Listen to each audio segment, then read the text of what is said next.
नमस्कार। आज की इस ऑनलाइन क्लास में आप सभी का स्वागत है।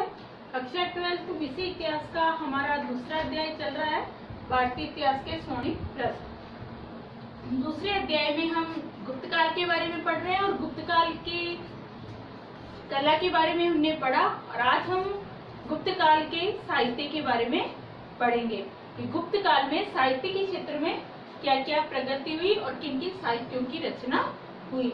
तो सबसे पहली बात, गुप्त काल जो है वो कला और साहित्य की दृष्टि से गुप्त काल में जो है सर्वोत्तम उन्नति हुई थी।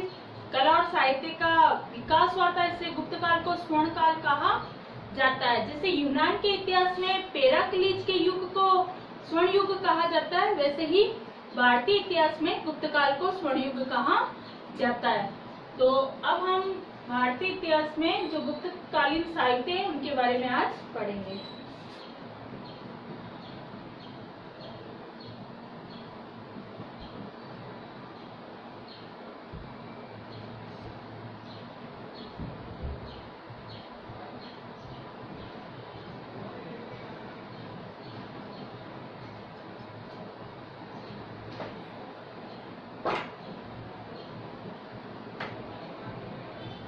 आज का हमारा बिंदु रहेगा गुप्तकालीन साहित्य और शिक्षा के केंद्र। सबसे पहले साहित्य के बारे में। गुप्त काल में साहित्य का विकास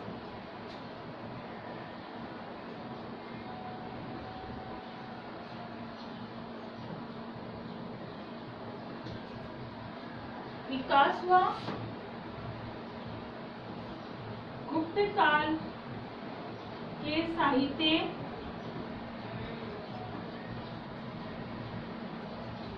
संस्कृत भाषा के थे,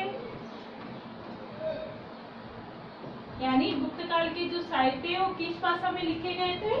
संस्कृत भाषा में। और गुप्त काल में साहित्य का विकास हुआ। अब कुछ प्रमुख साहित्य।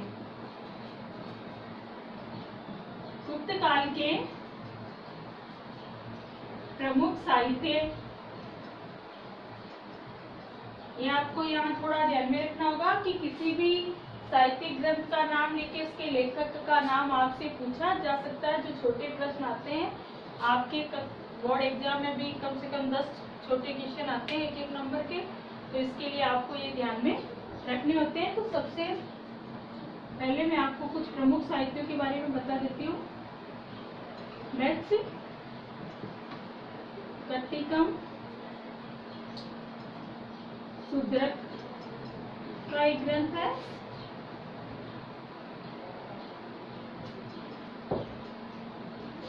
लेखक और ये इधर साहित्य, ठीक है, ये आपको ध्यान में रखना है। उसके बाद रुद्र राक्षस, विशाखा दत्त की रचना है।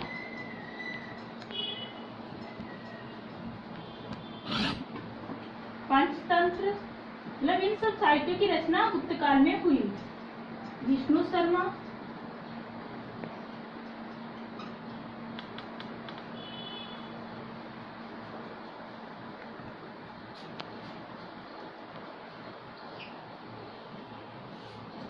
पंच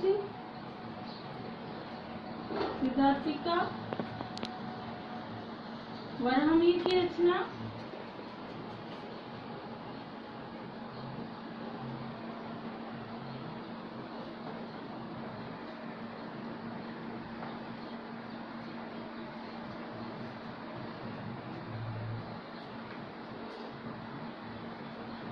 और कुछ साहित्य और लेखक,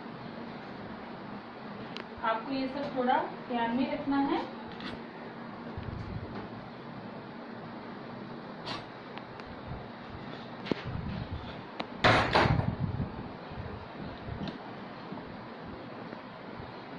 व्रत संहिता, जिसकी भी रचना वराहमिहिर ने की। वराहमिहिर जो एक प्रसिद्ध खगोल शास्त्री थे।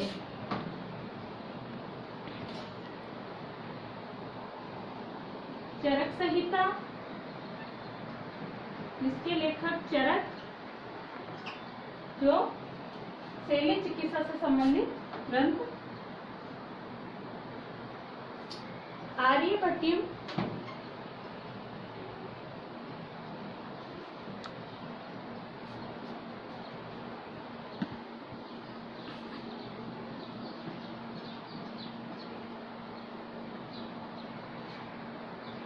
आर्यभट्ट और आर्यभट्ट जिन्होंने शून्य और दशमलव प्रणाली की जानकारी दी भारत को। शून्य और दशमलव प्रणाली की देन आर्यभट्ट की है भारत को। इसके अलावा पृथ्वी अपनी दूरी पर घूमती है, तो पृथ्वी के घूर्णन का जो सिद्धांत है वो आर्यभट्ट ने दिया। तो इस प्रकार आर्यभट्टियम नामक ग्रंथ के रचयिता आर्यभट्ट।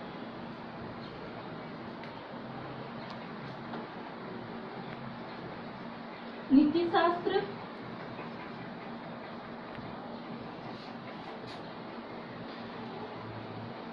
नीति शास्त्र के लेखक कामदक।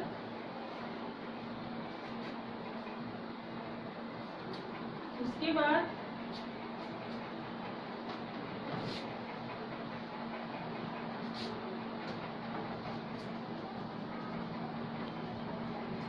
अष्टांग हृदय के लेखक वाग्भट।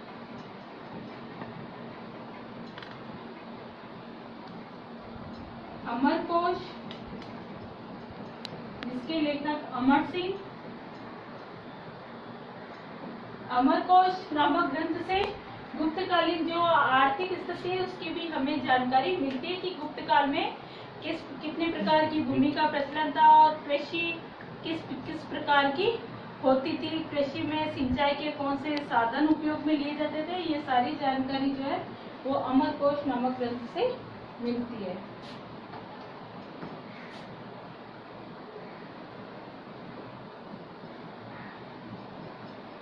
अभिज्ञान शाकुंतलम, कालिदास की रचना।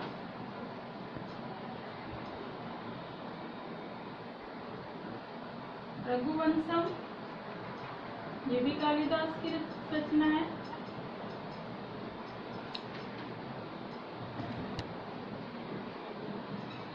कुमार संभव, ये भी कालिदास की रचना है।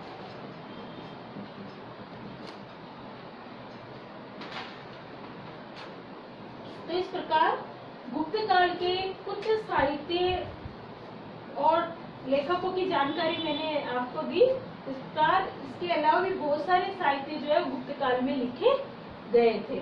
इसके बाद गुप्त काल में साहित्य रचना के साथ साथ जो है विधि ग्रंथों की भी रचना हुई, यानी कानूनी कुछ ग्रंथों की रचना भी गुप्त काल की देन है। तो गुप्त काल में जो है हिंदू विधियों का संकलन हुआ। ये भी एक प्रश्न आपको ध्यान में रखना है। हिंदू विधियों का संकलन जो है किस काल में हुआ? गुप्त काल में। किस युग की देन है? गुप्त युग की देन है।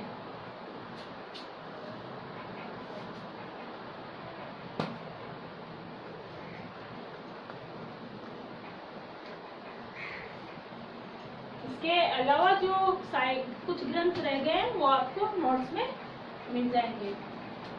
अगला हमारा बिंदु है गुप्त काल में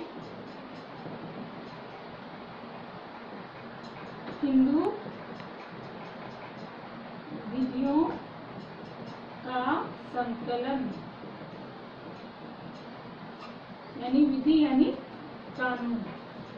ठीक है, तो गुप्त काल में जो ये स्मृति ग्रंथ है उन्हीं ग्रंथों से हमें उस समय के प्रचलित कानूनों की जानकारी जो है मिलती है। गुप्त काल में मनुस्मृति, बृहस्पति, नारद, याज्ञवल्क्य,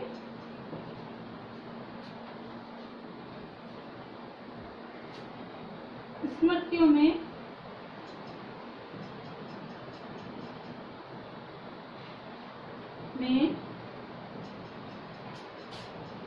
कानूनों का वर्णन मिलता है।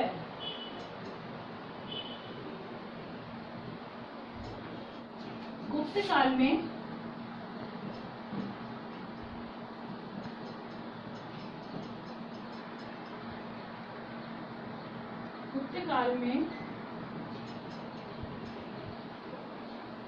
हिंदू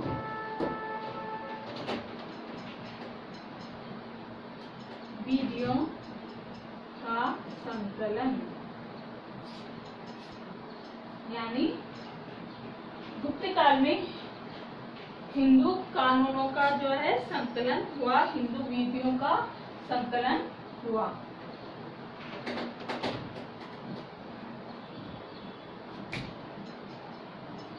गुप्त काल में नारद, बृहस्पति, मनु,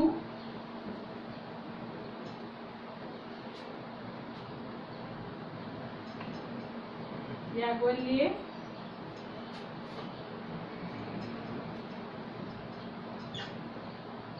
कात्यायन स्मृतियों में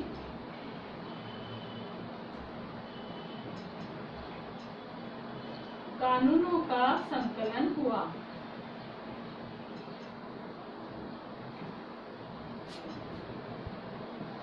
यानी गुप्त काल में जो नारद, बृहस्पति, मनु, याज्ञवल्क्य और कात्यायन जो स्मृतियां थी उसमें कानूनों का संकलन हुआ, यानी ये स्मृतियां जो है सभी वो कानूनी ग्रंथ थे।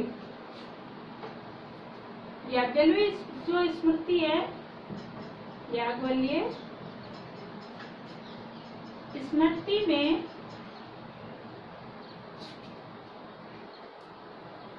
वर्ण, धर्म, आश्रम, समाज, राज्य तथा प्रायश्चित से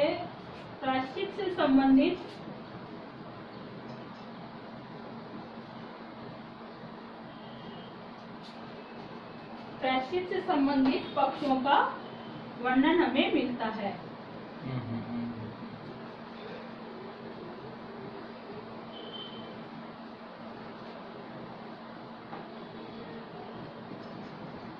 पक्षों का उल्लेख,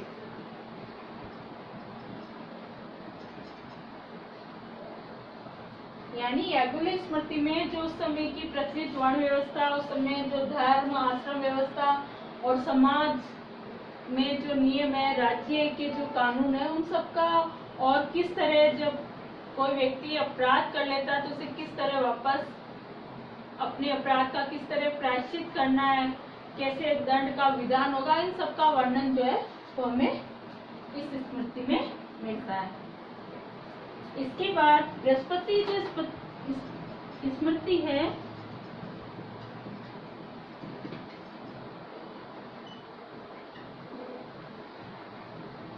स्मृति में दीवानी व फौजदारी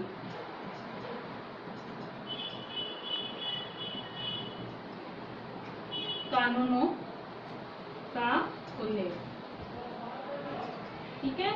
इसमें ना दीवानी और फौजदारी यानी जो भूमि राजस्व से संबंधित जो मामले और इसके अलावा जो लड़ाई झगड़े, चोरी डकैती से संबंधित जो भी मामले होते थे उन सबका जो वर्णन है कि किस तरह किस अपराध की कैसे जांच पड़ताल की जाएगी, कैसे उनको दंड, इन सब के विधानों का जो वर्णन हमें मिलता है। इसके बाद जो नारद स्मृति है वो व्यवहारिक और न्यायिक दोनों पक्षों का उसमें वर्णन मिलता है। और इसके बाद जो कात्यायन स्मृति है उसमें कानून के 4 अंगों के बारे में बताया गया है। तो कानून के 4 अंग कौन कौन से हैं?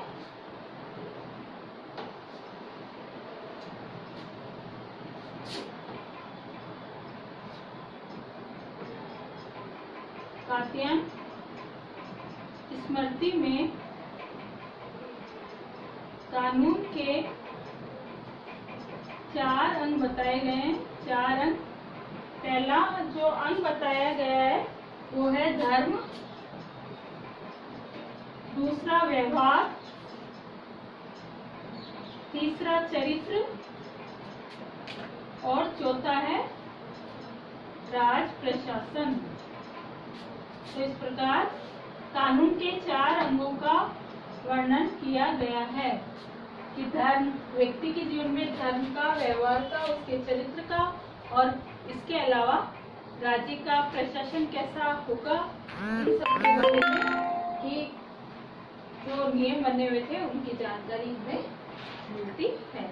इसके बाद गुप्त काल के शिक्षा के प्रमुख केंद्रों के बारे में जानकारी और प्रमुख केंद्र के रूप में नालंदा विश्वविद्यालय के बारे में हम जानकारी प्राप्त करते हैं।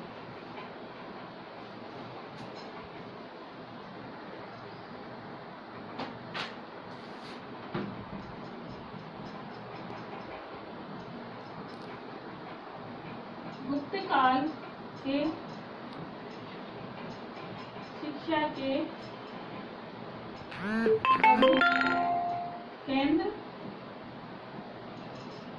प्रमुख केंद्र के रूप में जो है नालंदा विश्वविद्यालय। तो सबसे पहले हम जो नालंदा विश्वविद्यालय उसकी स्थापना किसने की? ऐसे तो गुप्त काल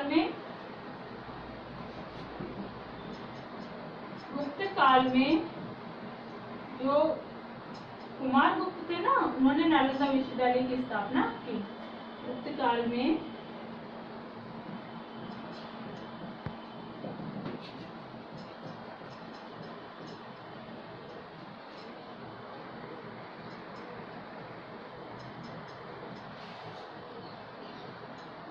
ये शिक्षा का प्रमुख केंद्र था उस समय से। कुमार गुप्त ने नालंदा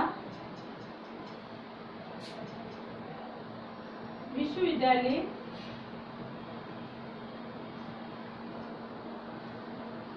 की स्थापना की, यानी शिक्षा का प्रमुख केंद्र था।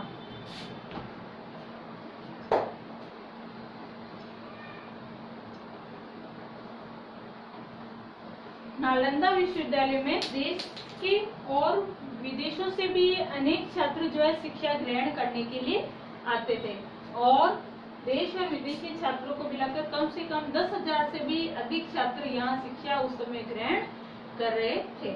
और नालंदा विश्वविद्यालय की स्थापना गुप्त शासक कुमार गुप्त ने की और नालंदा विश्वविद्यालय में देश के और विदेश के भी अनेक छात्र जो है शिक्षा ग्रहण करने के लिए आते थे। गुप्त काल में ये शिक्षा का एक प्रमुख केंद्र था। ऐसे जो प्राचीन काल में काशी, मथुरा, वल्लभी ये शिक्षा के जो प्रमुख केंद्र थे और उसमें नालंदा भी एक शिक्षा का प्रमुख केंद्र था। प्राचीन विश्वविद्यालयों में नालंदा और तक्षशिला जो है प्रमुख थे। तो उसमें हम अभी नालंदा विश्वविद्यालय के बारे में पढ़ रहे हैं। तो इस प्रकार गुप्त काल की शिक्षा का एक प्रमुख केंद्र जिसकी स्थापना गुप्त शासक कुमार गुप्त ने की थी और देश विदेश से अनेक छात्र शिक्षा ग्रहण करने के लिए आते थे। और इसके साथ साथ जो है इसमें कम से कम शिक्षक और छात्रों की संख्या जो है 10,000 से भी अधिक थी। और इस विश्वविद्यालय में छात्रों को धर्म की, विज्ञान की, उद्योग की और तर्कशास्त्र की, कानून की आदि शिक्षा जो है दी जाती थी।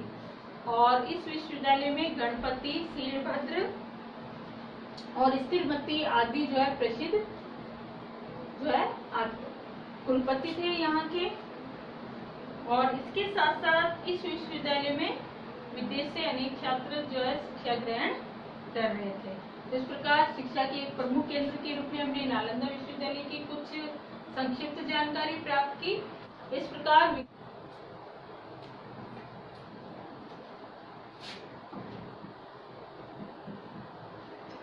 गुप्त काल में विज्ञान यानी विज्ञान के क्षेत्र में क्या क्या उन्नति हुई गुप्त काल में।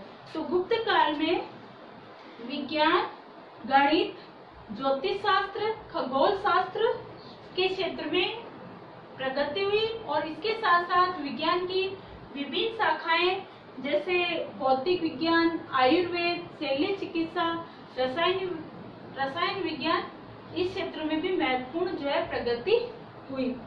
और गणित के क्षेत्र में गुप्त काल में आर्यभट्ट ने शून्य और दशमलव पद्धति का जो सिद्धांत है वो प्रतिपादित किया और जो पृथ्वी गोल है और वो अपनी धुरी पर घूर्णन करती है, ये सिद्धांत भी जो है गुप्त काल में ही आर्यभट्ट ने दिया था। और इसके साथ साथ गुप्त काल में ही जो कर्णाद ऋषि थे उन्होंने अणु के सिद्धांत का प्रतिपादन किया। और गुप्त काल में रासायनिक विज्ञान का एक महत्वपूर्ण उदाहरण मेहरौली का लौह स्तंभ जो दिल्ली में स्थित है, ये भी एक गुप्त काल का महत्वपूर्ण जो रासायनिक विज्ञान का महत्वपूर्ण उदाहरण है।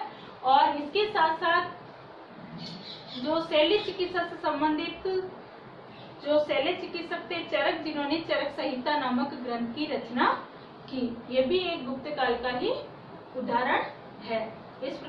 और इसके साथ साथ गुप्त काल में ही जो धन्वंतरी जैसे प्रसिद्ध आयुर्वेद के जो विद्वान और वो जो शल्य चिकित्सक थे वो भी गुप्त काल में ही हुए।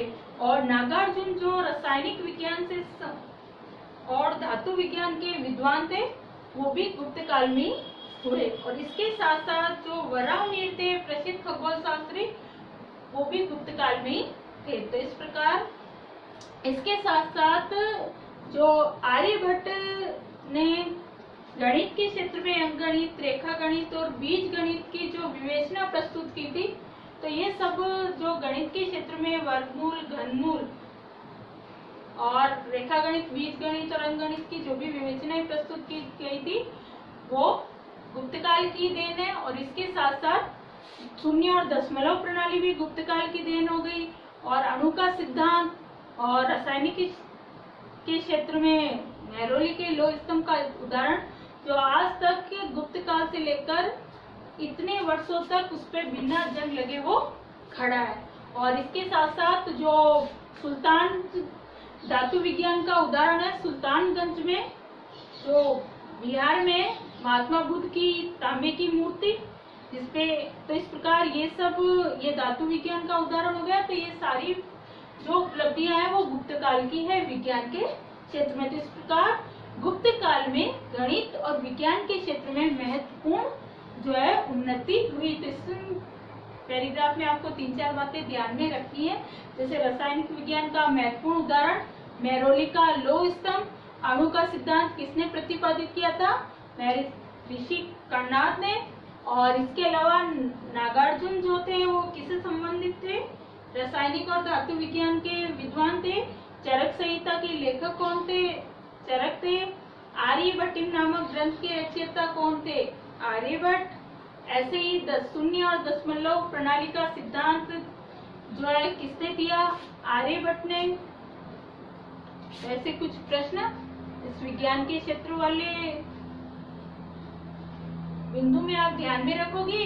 और इसके अलावा इससे पहले हमने साहित्य के क्षेत्र में भी जो पढ़ा है उसमें भी आप कुछ ग्रंथ और कुछ जो लेखक मैंने आपको बताए वो साहित्य के क्षेत्र के थे। वो छोटे प्रश्नों के हिसाब से आज का जो ये वीडियो था वो महत्वपूर्ण था, तो आप सबको ध्यान में रखना है। और अगले वीडियो में हम गुप्त काल की आर्थिक स्थिति, सामाजिक स्थिति के बारे में पढ़ने वाले